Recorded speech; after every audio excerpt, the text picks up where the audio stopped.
Welcome to Gospel Truth TV. We're grateful for your presence and pray that this message brings spiritual growth, guidance, and encouragement to your life. To stay connected, please subscribe, like, comment, and share with others. God bless you. If you don't pray, if you don't live a life of prayer, you are not spiritual. Prayer is the second thing that Jesus said men must do always.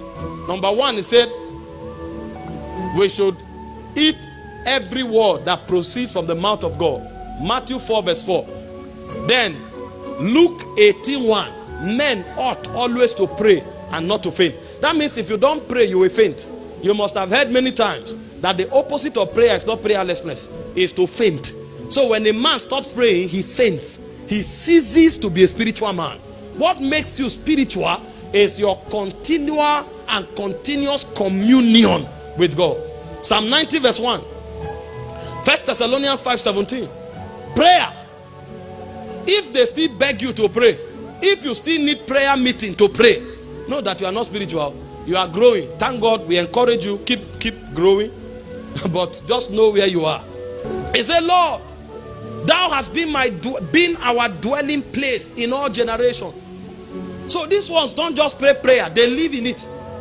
Because God is their abode, so they keep a constant communion with God. Thou art our dwelling place from ages past. We are a people of communion. We are a people of intimacy with God. Our greatest strength and capacity is our weight on the altar. It's our prayer that makes us who we are. If we don't pray, we can't hear God. If we don't pray, we have no direction. If we don't pray, we are not empowered to confront with the attacks of this life. If we don't pray, we cannot manifest the glory of God.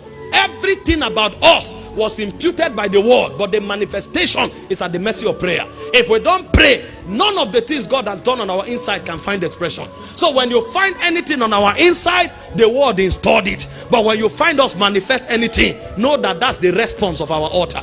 So our prayer is responsible for who we are.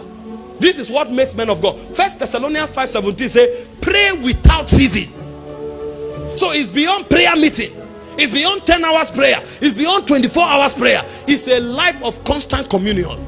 Every second, let your heart be plugged to God and let God's heart be plugged to you.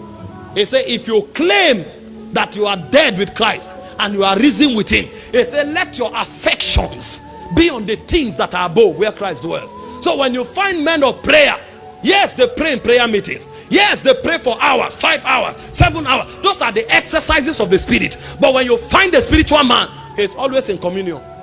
He can be driving his fuse to God. He's baiting his fuse to God. He's lying down talking to you. He has snapped. The next minute you see him communing. Traffic is high. Traffic. He's writing what God told him. He's just spontaneous with the Holy Ghost. But you can't get there until you have mastered how to stay plugged with God. In Colossians chapter 4 verse 12, it said, devote yourself to prayer, being watchful and thankful. Devote yourself to prayer. Devote yourself. It's a call for every man of God. Every man of God is a man of prayer. Every spiritual man. The apostle said it's not meet for us to give ourselves to tables. Acts 6 verse 4, he said we'll give ourselves to prayer. See, most of us hate prayer. Everyone began by hating prayer. It's not easy to talk to a spirit.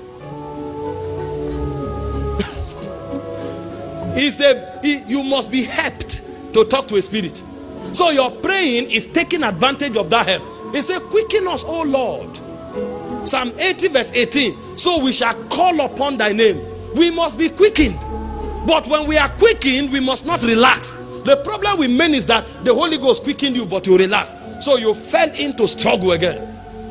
Keep that tempo up. Keep it up so that the flames of your spirit will continually burn. Thank you for watching Gospel Truth TV.